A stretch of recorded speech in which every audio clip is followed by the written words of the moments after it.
नरेंद्र मोदी आणि अमित शहा हे बाळासाहेबांचे खरे मानसपुत्र आहेत। नरेंद्र मोदी आणि अमित शहांनी जे केले ते बाळासाहेबांच्या मुलाला पण जमलं नाही। काँग्रेस सोबत गेल्यापासून उद्धव ठाकरे हिंदू सम्राट नाव लावायला घाबरतात। नितेश राणेंची उद्धव ठाकरेंवर कडवी टीका। वीर सावरकरजींना भारतरत्न द्यावं अशी मागणी ह्या संजय राजाराम राऊतने अमित शहाजींकडे केलेली आहे। पण ही मागणी करण्या अगोदर मातोश्रीची जी नवीन मम्मी जी 10 जनपथला बसते किंवा त्याचा नवीन बॉस राहुल गांधीला ही मागणी करण्या अगोदर विचारलं आहे का, परवानगी घेतली आहे का? नाहीतर उद्या अगर राहुल गांधींनी डोळे वटारले तर स्टेजवर तुझ्या उद्धव ठाकरेला खुर्ची पण भेटणार नाही। म्हणून वीर सावरकरांना भारतरत्न ही मागणी करण्या अगोदर पहिला राहुल गांधीकडे जा, हिम्मत असेल तर राहुल गांधीला पहिले वीर सावरकरांची माफी मागायला लाव।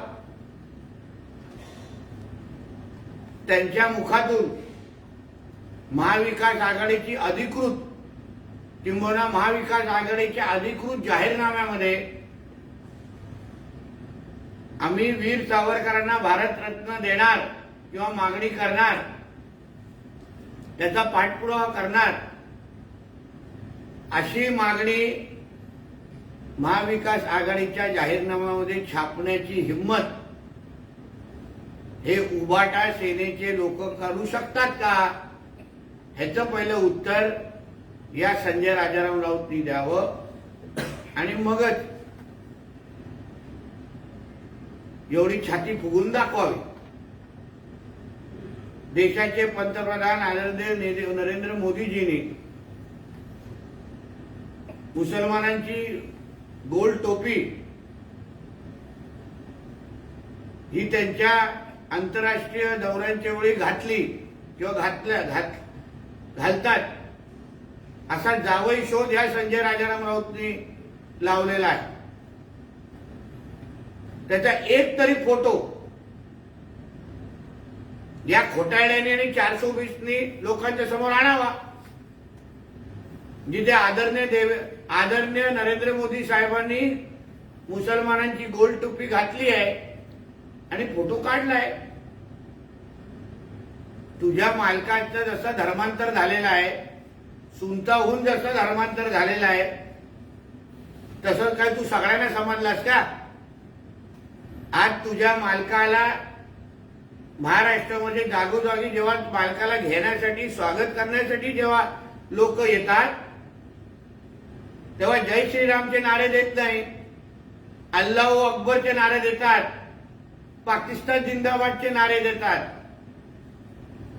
म्हणून नरेंद्र मोदी साहेबांनी गोल टोपी घालण्याचा प्रश्नच येत नाही। पण लवकरच तुझा मालक हा जामा मस्जिदमध्ये जाऊन नमाज पडताना निश्चित पद्धतीने दिसेल, एवढं मी ठाम विश्वासाने सांगू शकतो। आणि अमित भाई शहांवर टीका करत असताना त्या अमित शहा साहेबांनी महाराष्ट्राचं वातावरण, महाराष्ट्राचं राजकारण दूषित केलं, आमदार खरेदी विक्रेती केली। अहो हेच अमित शहा साहेब तुमच्या मातोश्रीमध्ये 2019ला तुमच्या उद्धव ठाकरेला भेटायला यायचे, तुम्हाला मान सन्मान द्यायचे युती धर्म म्हणून, तुम्हाला हिंदू हृदय सम्राट बाळासाहेब ठाकरेंचं घर म्हणून तुम्हाला तेवढी इज्जत द्यायचे। पण ती इज्जत तुझ्या मालकाला आणि त्याच्या कुटुंबाला घ्यायला आली नाही। आणि अमित शहा साहेब अगर एवढेच वाईट असतील तर तुझ्या रश्मी वहिनी आणि त्यांचा मुलगा पुण्यामधून प्रायव्हेट फ्लाईट पकडून दिल्लीला कोणाला भेटायला गेलेले?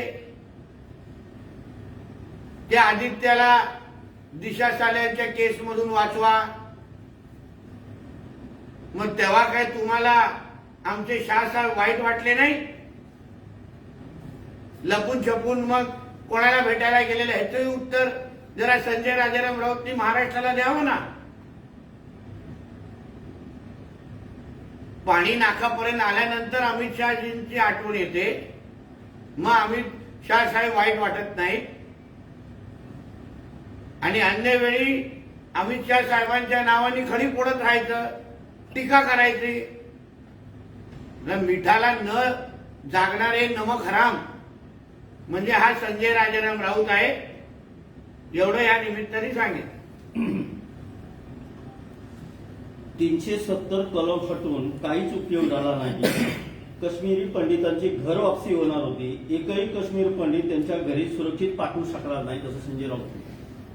370 कलम हटून काय फरक पडला हे जरा जम्मू काश्मीरच्या त्या चौकात जाऊन उभा राहा.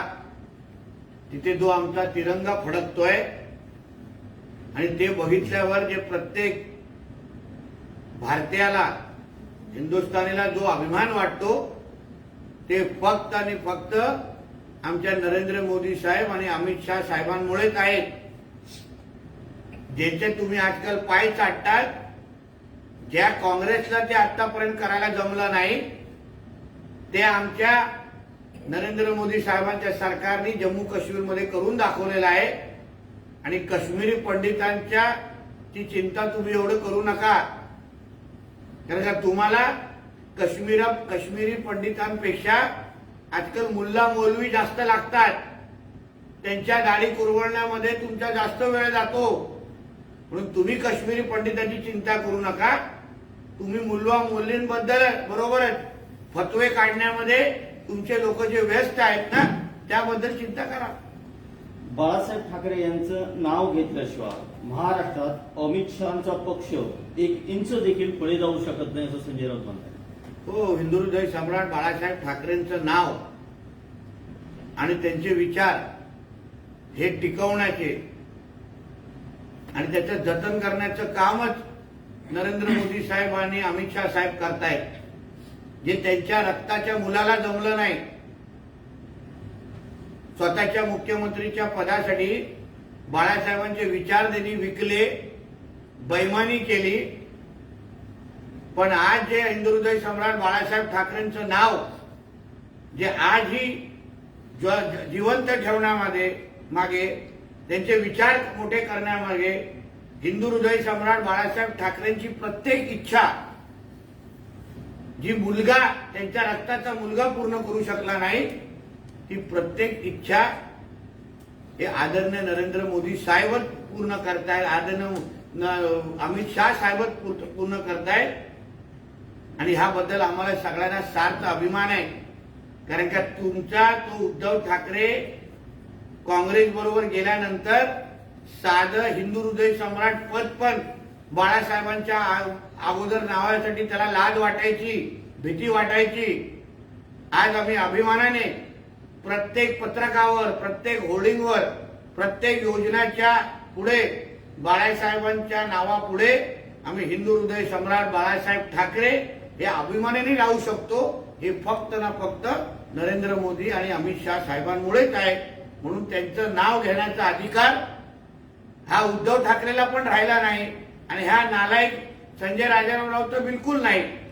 पण तो अधिकार हा नरेंद्र मोदीजींचाच आहे आणि अमित शहाजींचाच आहे. या महाराष्ट्रात राजकारणाचा जो चिखल केला आहे त्याला अमित शहा जबाबदार आहे. त्यांच्या हातात ईडी, सीबीआय, पोलीस तोपर्यंत थोडीफार दहशत करू शकतात, असं संजय राऊत. 19ला शिवसेना बीजेपीचं सरकार परत यावं असं महाराष्ट्राच्या जनतेने मतदान केलं. पण बेईमानी ज्या उद्धव ठाकरेंच्या मध्ये रगारगामध्ये पसरलेली आहे, प्रत्येक नसानसामध्ये पसरली आहे, त्याचमुळे हिंदुत्वाशी बेईमानी केली. महाराष्ट्राच्या लोकांच्या विरोधात भूमिका घेतली आणि महाराष्ट्राचं राजकारण हे घाणेरडं आणि चिखलमय करण्याची सगळ्याचे सगळे जबाबदार हा तुझा मालक म्हणजे उद्धव ठाकरेच आहे. आज ज्या महाराष्ट्राच्या राजकारणाची प्रतिमा जी खराब झालेली आहे त्याचं सगळ्याच सगळी जबाबदारी ही फक्त उद्धव ठाकरेची आहे. उद्धव ठाकरेंनी अगर शिवसेना भाजप युतीला अगर कलंक लावला नसता, स्वतःच्या मुख्यमंत्री पदाच्या लालसासाठी महाराष्ट्राच्या जनतेच्या विरोधात गेला नसता, तर आज महाराष्ट्राच्या राजकारणाची अशी परिस्थिती दिसली नसती. म्हणून स्वतःच्या मालकाचे जे काही दुर्गुण आहेत, स्वतःच्या मालकाच्या चुका ह्या दुसऱ्यावर टाकल्यापेक्षा कधीतरी तुझ्या मालकाला सत्य सांगण्याची हिंमत दाखव आणि तरच तुझ्या भविष्याला काय आकार वाटेल, नाहीतर उभाटाचं भविष्य अंधारात आहे. अमित शहा, नरेंद्र मोदी हे बाळासाहेब ठाकरे यांची एक वेळा खूप तारीफ करत होते, पण त्यांच्या शिवसेनेचा विश्वासघात त्यांनी केला आहे. त्यांची शिवसेना विकण्याचं काम केलं आहे. ते बाळासाहेबांचे नाव कसे घेऊ शकतात? परत सांगतो, हिंदुहृदय सम्राट बाळासाहेब ठाकरेंचं नाव घेण्याचा अधिकार त्यांचे खरे माणूस पुत्र म्हणून नरेंद्र मोदी साहेब आणि अमित शहा साहेबांनाच आहे. होय, मी त्याला माणूस पुत्रच मानतो, कारण का जे त्यांचा रक्ताचा मुलगा, ज्या बाळासाहेब ठाकरेंच्या विचारातला त्यांनी बेईमानी केली, गद्दारी केली, स्वतःच्या मुख्यमंत्री पदासाठी आज हिंदुहृदय सम्राट नाव पण बाळासाहेबांच्या नाव पुढे लावण्याची त्यांनी हिंमत दाखवली नाही. बाळासाहेबांचा प्रत्येक विचार हा काँग्रेसच्या पायदळीत उडवला. त्याच्यापेक्षा मोठा बेईमान आणि गद्दार हा होऊच शकत नाही. आणि जे बाळासाहेबांच्या विचाराला पुढे घेऊन जाण्याचं काम, त्यांच्या प्रत्येक इच्छा पूर्ण करण्याचं काम जे नरेंद्र मोदी साहेबांनी आणि अमित शहा साहेबांनी केलेलं आहे, म्हणून खरा अधिकार त्यांचं नाव घेण्याचं ह्या दोघांचंच आहे. उद्धव ठाकरेंनी अगर त्यांचं नाव घेतलं तर खरं म्हणलं तर त्याच्यावर गंगाजल शिंपडायला पाहिजे. कारण असा अपवित्र माणूस ज्याच्यावर आजकाल पूर्ण हिरवा गुलाल लावून बरबटलेला आहे, त्यांनी त्याच्या तोंडातून हिंदुहृदय सम्राट बाळासाहेब ठाकरेंचं नाव घेऊ नये असं मताचं मी आहे. या राज्याचा पुढचा मुख्यमंत्री उद्धव ठाकरेच असणार, कोणी काही म्हणू द्या. संजय राऊत यांना विचारलं असं तुम्ही गृहमंत्री होणार का, त्याच्यावर ते म्हणतात मी परवडणार नाही, कोणालाच परवडणार नाही. तो ना ह्याचा मालक मुख्यमंत्री होणार, ना हा गृहमंत्री होणार. ज्याची सरपंच बनण्याची लायकी नाही, ज्याची पोलीस पाटील बनण्याची लायकी नाही, त्यांनी एवढ्या मोठ्या पदांची इच्छा करू नये. आणि उद्धव ठाकरेला आता 10 जन्म घ्यायला लागतील मुख्यमंत्री बनण्यासाठी. आणि त्याला मुख्यमंत्री हे काँग्रेस आणि राष्ट्रवादीवाले बनवून देणार नाही. भारतीय जनता पक्ष आणि महायुती तर लांबच राहिली. पहिले संजय राजाराम राऊतला सांगेन, तुला हे वक्तव्य करण्याची खरंच खुमखुमी आहे ना, तर ज्या 10 जनपदमध्ये, ज्या सिल्वर ओक मध्ये आणि तिथे बाहेर उभं राहून बोलून दाखव, फक्त बोलून दाखव की उद्धव ठाकरेच या राज्याचा मुख्यमंत्री होईल. मग तुला दिसेल कसं ढुंगणावर वस्त्रे फिरवले जातात, तेव्हा तुला कळेल. आणि तुझ्यासारख्या नालायक माणसाला, जो बिल्डिंगचा वॉचमॅन होण्याच्या लायकीचा नाहीये, गृहमंत्री तर फार लांबची गोष्ट आहे.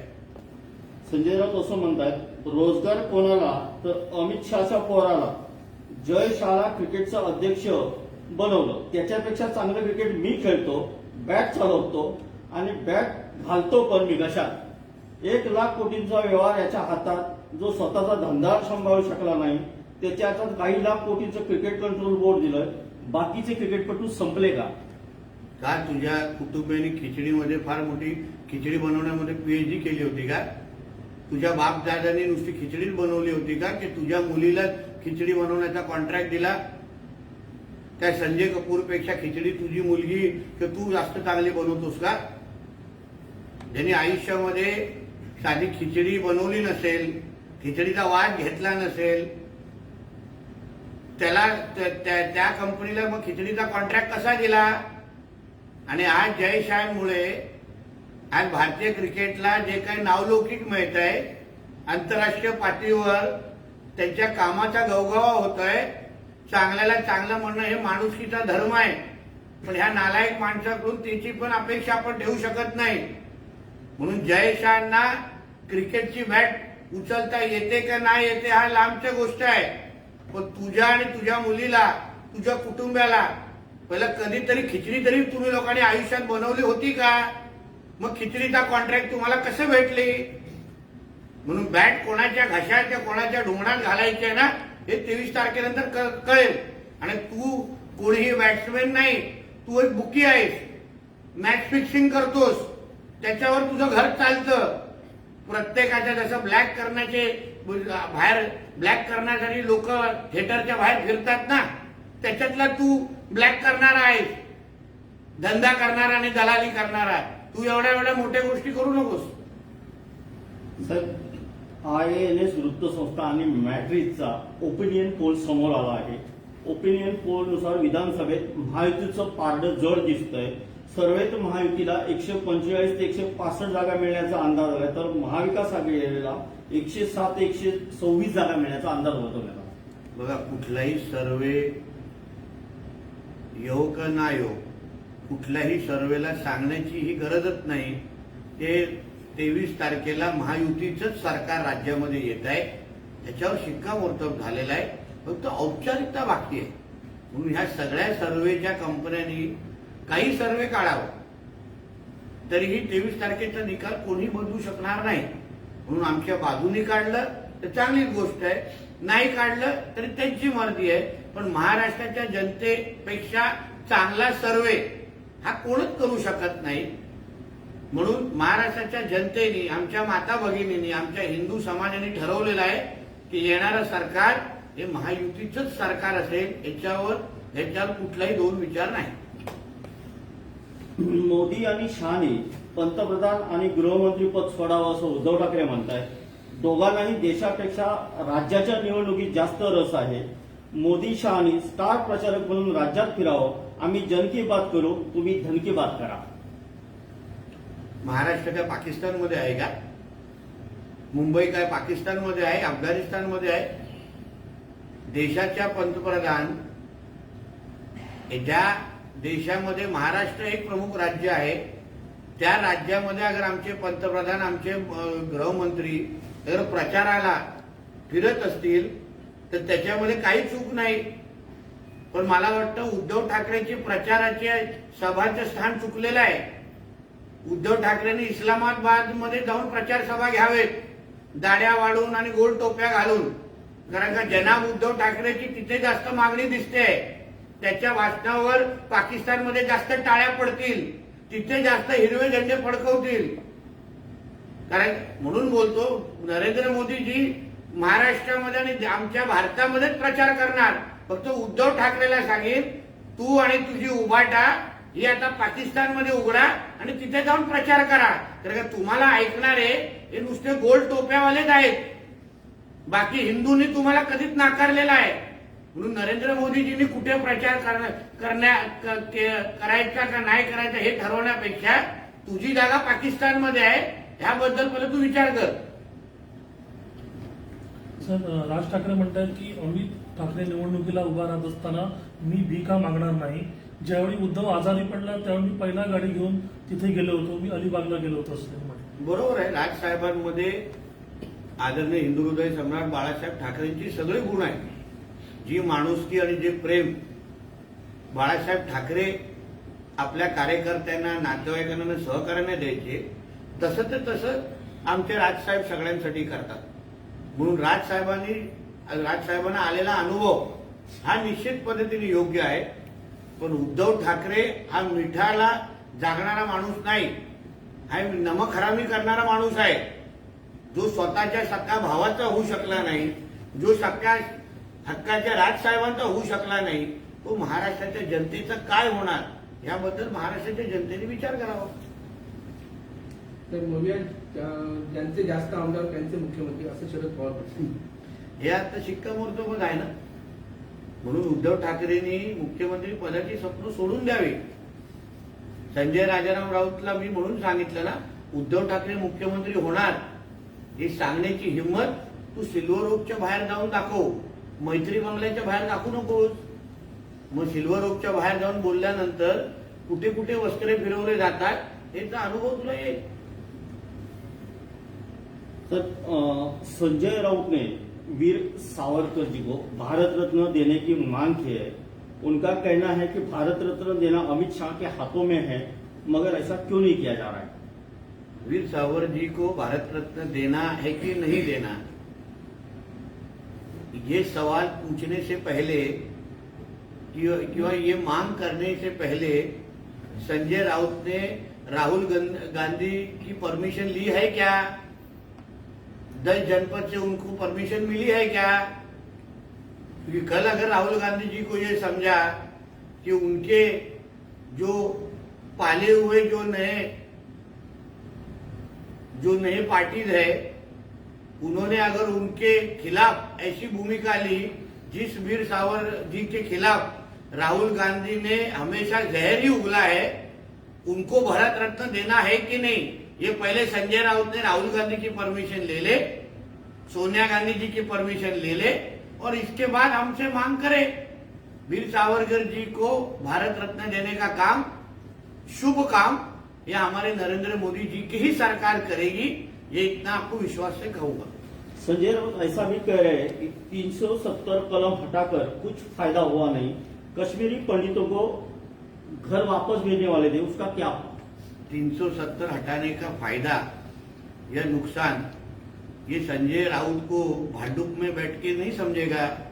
उसके लिए उसको कश्मीर के चौक के उधर जाके जो हमारा आज उधर तिरंगा लहरा रहा है, उसको जो लाखों भारतीय उसकी तरफ देख के जो सलाम करते हैं, उसके बाद समझेगा कि 370 हटाने का क्या फायदा है। और कश्मीरी पंडित की चिंता ये संजय राउत करे नहीं, उनकी यूबीटी पार्टी करे नहीं, उनको कश्मीरी पंडितों से ज्यादा मुल्ला और मौलवी की ज्यादा चिंता है, जिहादियों की ज्यादा चिंता है।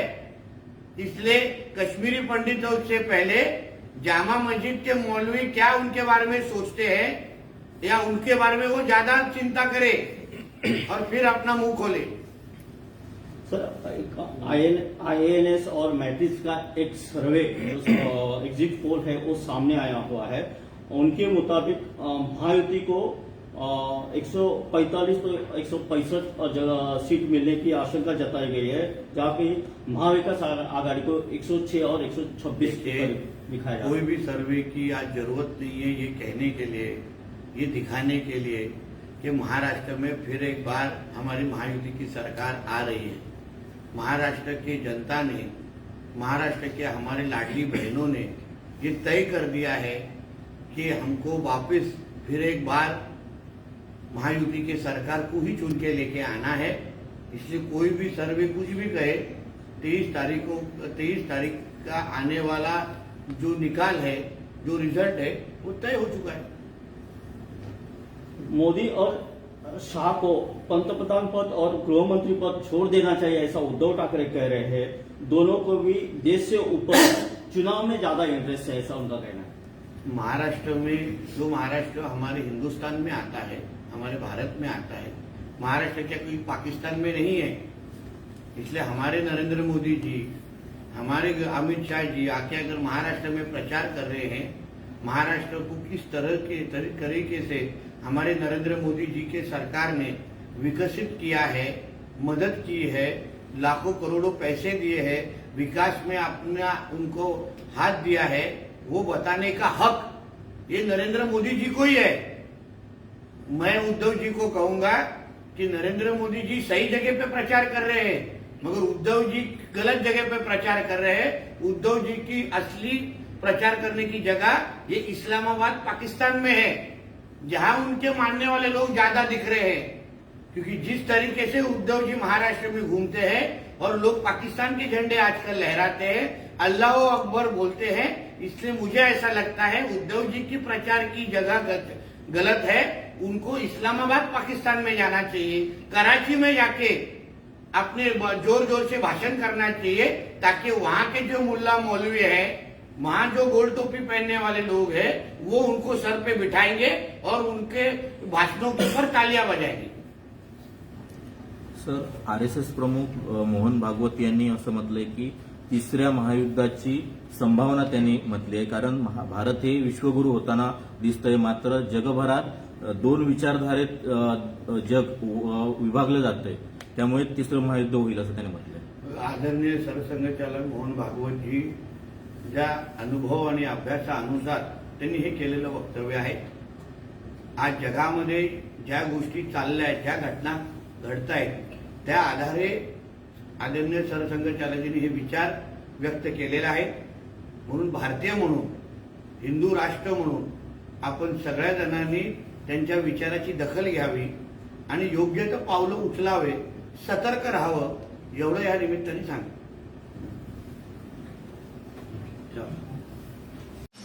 न्यूज मराठी 24/7 नवा भारत नवा विचार.